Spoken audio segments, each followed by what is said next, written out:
வணக்கம் மாணவர்களே, நம்ம இப்போ 11ஆம் வகுப்பு கணிதவியல் பாடத்தில் அடிப்படை இயற்கணிதத்தில் பயிற்சி 2.1ல் 5வது கணக்கு பார்க்குறோம். 5வது கணக்கு பார்த்தா ஒரு மாதிரி இருக்குது, ஆனால் மிக எளிமையான கணக்கு. 2/100/1000 விட சிறிய மிகை எண் காண்க, நியாயப்படுத்துகன்னு கொடுத்துருக்காங்க. இப்போ அவங்க என்ன கொடுத்துருக்காங்க, 2/100/1000 கொடுத்துருக்காங்க. பொதுவாக 1000 பெருசா 1001 பெருசான்னு நம்ம எடுத்துக்கலாம்.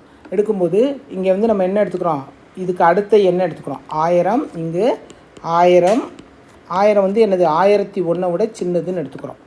இப்போ இதை அடுக்காக மாற்றுறோம். அடுக்காக மாற்றும் போது என்ன வரும், 2/1000.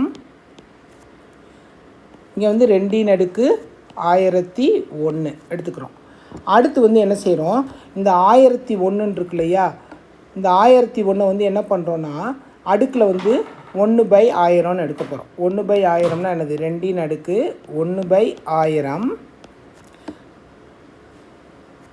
2/1/1001 எடுத்துக்கிறோமா. இப்போ என்ன செய்கிறோன்னா அடுக்கை மைனஸால் பெருக்கிறோன்னு அர்த்தம். அப்படிங்கும்போது ஆட்டோமேட்டிக்காக இந்த இன்இக்வாலிட்டி சைன் மாறிடும்.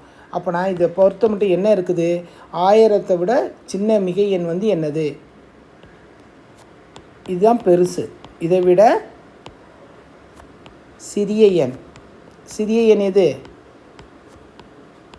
2/1/1001. புரியுதா மாணவர்களே? கணக்கு தான் ரொம்ப பெருசாக இருக்கிற மாதிரி இருக்கும். நம்ம எப்பயும் செய்கிற மாதிரி செஞ்சோம்னா மிக எளிமையாக இருக்கும். செஞ்சு பாருங்கள். அடுத்த பயிற்சியில் சந்திப்போம்.